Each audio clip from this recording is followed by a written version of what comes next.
تو ان میں پھر جنرل قمر جاوید باجوہ آتا ہے، پھر جنرل فیض آتا ہے، پھر جنرل حمید گل آتا ہے، پھر جنرل پاشا آتا ہے، پھر جنرل ظہیر الاسلام آتا ہے، پھر جنرل ضیاء آتا ہے، پھر جنرل کیانی آتا ہے، پھر جنرل کا جو ہے وہ وحید کاکڑ ہے، ڈونٹ نو کیا تھا، وہی واحد پختون تھا شاید، وہ تھے۔ تو اس وقت تک یعنی آرمی کا جو آرمی چیف جو ہے وہ غلطی سے پختون تو لگ سکتا ہے، لیکن آج تک کوئی بھی سندھی آرمی چیف نہیں لگ سکا۔ یہ پاکستان کی تاریخ کا نوحہ ہے۔ اور ناظرین میں آپ کو یہ بھی بتاتا چلوں کہ جو پنجابی اسٹیبلشمنٹ اپنا اشرافیہ ہے، ان کو مطلب ان کی آپ انتہا دیکھ لیں کہ جب انہوں نے دیکھا کہ ذوالفقار علی بھٹو جو سندھی تھا اس کی جڑیں عوام میں مضبوط ہو رہی تھیں، تو پھر ان کو سزائے موت کا مطلب پھانسی پہ ان کو چڑھا دیا۔ آپ دیکھیں تو محترمہ بینظیر بھٹو کو تو اس کو بھی جو ہے وہ ان کے اگر ہم جو قاتل ہیں اگر ہم ان کو ڈھونڈنے نکلتے ہیں تو ان کے پاؤں کے نشان بھی جو پنجابی اشرافیہ ہے یا جو پنجابی اسٹیبلشمنٹ آرمی اسٹیبلشمنٹ یا پھر مطلب میں کیا بولوں وہاں تک جاتے ہیں۔ پھر بھلے ہاتھ کسی کے بھی استعمال ہوئے، بھلے کاندھے کسی کے بھی استعمال ہوئے، لیکن دماغ وہاں سے استعمال ہوا، یعنی محترمہ بینظیر بھٹو کو بھی برداشت نہ کیا گیا۔ تو اس وقت ناظرین میں آپ کو مختصر سی ایک بات بتاتا ہوں کہ 1947 سے لے کر 1957 تک کے دور کے دوران ہندوستانی مہاجروں اور پٹھانوں کے پاس قومی لیڈرشپ تھی، اس لیے پاکستان پر ہندوستانی مہاجر لیاقت علی خان اور پٹھان غلام محمد اور ہندوستانی مہاجر اسکندر مرزا سے وابستہ سیاسی اشرافیہ کی حکمرانی رہی۔ 1957 سے لے کر 1967 تک کے دور کے دوران پٹھانوں کے پاس قومی لیڈرشپ تھی، اس لیے پاکستان پر پٹھان جنرل ایوب خان سے وابستہ فوجی اشرافیہ کی حکمرانی رہی۔ ناظرین اگر ہم 1967 سے لے کر 1977 کے دور کو دیکھیں تو اس میں پٹھانوں اور سندھیوں کے پاس قومی لیڈرشپ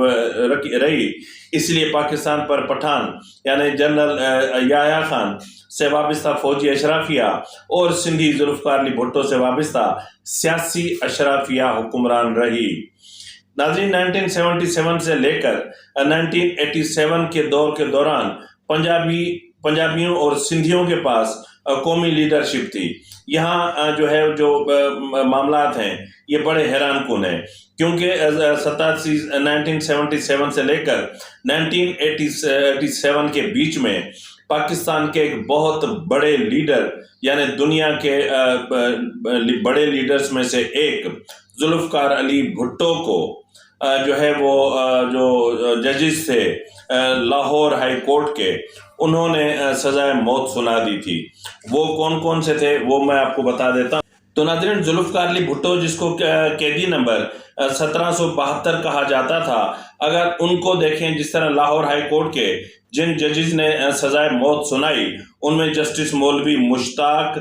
جسٹس ذکی الدین اور M.H. قریشی، آفتاب حسین اور گلباز خان، یعنی اس میں آپ خود اندازہ لگا سکتے ہیں کہ اس لاہوری مافیا نے کیا نہیں کیا۔ اس کے علاوہ اگر آپ آتے ہیں اپنا سپریم کورٹ میں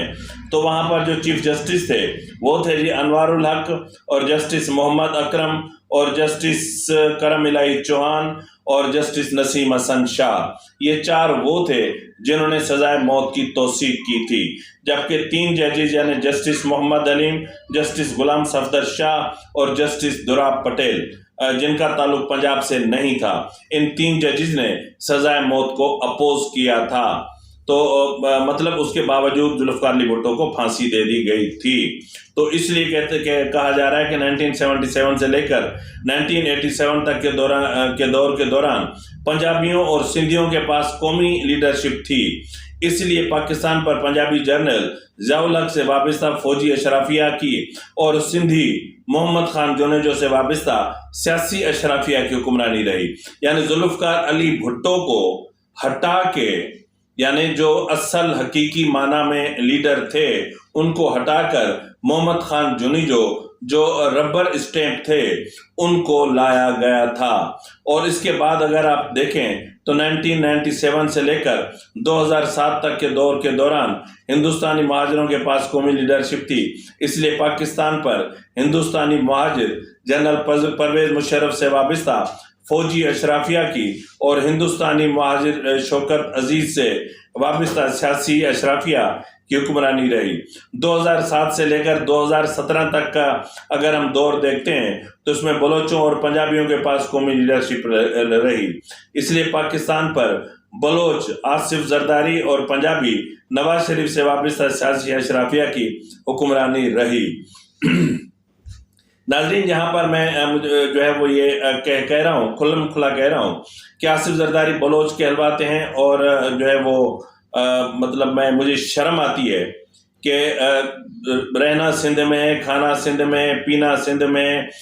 جو ہے وہ حکمرانی آپ کو سندھ سے ملی، صدارت سندھ سے ملی،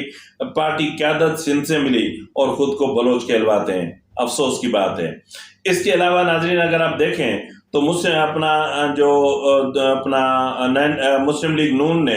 1988 سے سیاست کا کھیلنا شروع کیا اور پنجابی اشرافیہ اور پنجابی قوم پرست عوام نے نواز شریف کو لیڈر اور مسلم لیگ نون کو سیاسی جماعت بنانے میں اہم کردار ادا کیا. نواز شریف پنجاب میں سے لیڈر بن کر ابھرا اور مسلم لیگ نون نے پنجاب کی وزارت اعلیٰ بار بار حاصل کرنے کے علاوہ 3 بار پاکستان کے وزیر اعظم بھی جو ہے وزارت عظمیٰ بھی ان کو حاصل رہی. اس کے علاوہ اگر آپ دیکھیں تو 2018 کے بعد جو ہے وہ بھی پنجابی اشرافیہ ہی برسر اقتدار رہی. یعنی عمران خان کی صورت میں اور اگر دوسری طرف دیکھیں تو پھر جو ہے وہ مہاجر جو لیڈرشپ ہے یعنی صدر عارف علوی کے نام مطلب ان کی حکومت رہی. تو اس میں اصل میں بنیادی طور پر جو کہنے کی بات تھی وہ یہ ہے کہ پنجابی اشرافیہ نے پاکستان کو ہمیشہ ہیجان کی کیفیت میں مبتلا کیا ہے. بالکل اس طرح جس طرح اس وقت سپریم کورٹ کے پنجابی جو ججز ہیں یا جو جن کو پنجابی اشرافیہ کی مکمل سرپرستی حاصل ہے، جن کو پاک فوج کی اسٹیبلشمنٹ میں جنرل فیض اور جنرل باجوہ کی باقیات کی جو اشرافیہ ہے ان کی بھی مکمل سپورٹ حاصل ہے، لیکن اس کے باوجود اس وقت تک ملک میں ایک ہیجان کسی کیفیت ہے. یعنی ملک میں آئینی بحران پیدا کر دیا گیا ہے. اس آئینی بحران نے سیاسی بحران کو جنم دیا ہے اور اس سیاسی بحران نے معاشی بحران کو جنم دیا ہے. اور اس وقت سچویشن یہ ہے کہ پارلیمان اور عدلیہ آمنے سامنے آ چکی ہیں. کیونکہ میں یہاں لفظ استعمال کر رہا ہوں کیونکہ یہ جنگ اس لیے شدت اختیار نہیں کر رہی کہ جو ہے وہ اگر عدالت میں پنجابی اشرافیہ سے منسلک ججز بیٹھے ہوئے ہیں تو ادھر جو وزیر اعظم ہے اور وہ بھی جو ہے وہ پنجابی ہی ہے. تو اس سچویشن کو اگر ہم دیکھتے ہیں تو پھر بڑا عجیب لگتا ہے. یعنی عارف علوی جو مہاجروں کے نمائندے ہیں وہ صدر بن کے بیٹھے ہوئے ہیں اور وزیر اعظم جو ہیں وہ پنجابی اشرافیہ کے نمائندے بن کے بیٹھے ہوئے ہیں. تو ناظرین یہی وجہ ہے کہ پی ایم ایل این نے ہمیشہ زیادہ سے زیادہ پنجاب کو ون کیا ہے. پاکستان پیپلز پارٹی نے ہمیشہ سندھ میں سے سیٹیں نکالی ہیں اور زیادہ سے زیادہ جنوبی پنجاب سے. مطلب حیرت کی بات یہ ہے کہ پنجابی اشرافیہ یعنی سرائکی جو یعنی جنوبی پنجاب ہے اس سے جلتی ہے، اس سے خار کھاتی ہے. یعنی پنجابی اشرافیہ میں اپنے آپ میں ایک آمرانہ جابرانہ سوچ موجود ہے. یعنی ان کو اپنی ذات سے آگے کچھ نظر نہیں آتا. تو اس لیے ملک اس وقت جس صورتحال سے دوچار ہے اس ملک کو اس صورتحال سے دوچار کرنے میں نہ صرف پنجابی اشرافیہ بلکہ پنجابی ججز، لاہوری جو وکلا کا ایک گروپ ہے وہ اور ان ججز کے بیٹے جو مستقبل کے چیف جسٹس ہیں یا جو مستقبل کے ججز ہیں. اور کیونکہ جو ہے وہ ابھی میں سن رہا تھا متی اللہ جان نے کہا کہ چیف جسٹس کے جو بیٹے ہوتے ہیں وہ پیدا ہوتے ہی چیف جسٹس کا جو ان کا سسٹم ہوتا ہے وہ بنوا کے لے آتے ہیں اور ان کو پھر چیف جسٹس بننا ہوتا ہے. تو اس وقت بھی بات وہی ہے کہ مطلب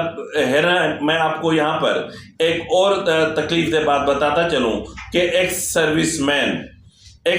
مین سوسائٹی جو ریٹائرڈ پنجابی افسران کی جو ہے وہ ریٹائرڈ پنجابی فوجی افسران کی جو ہے وہ ایک نام نہاد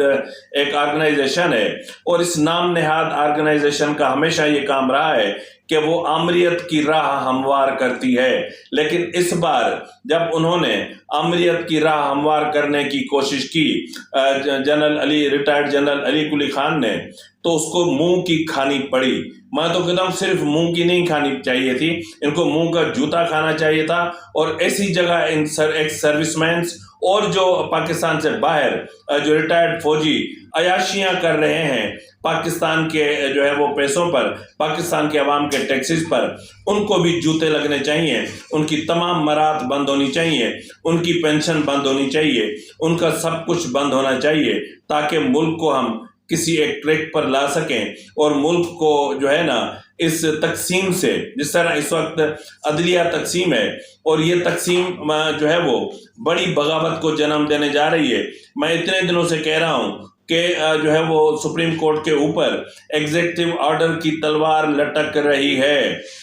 اور سپریم کورٹ کا کہنا ہے کہ وزیر اعظم پر جو ہے وہ ایگزیکٹو کی اپنا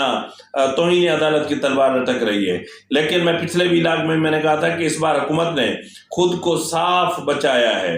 رانا ثناء اللہ ہو یا پھر کوئی بھی ہو، جس سے بھی آپ بات کریں، ان کا یہی کہنا ہوتا ہے کہ سپریم کورٹ نے وزیر اعظم کو آرڈر ہی کب دیا تھا،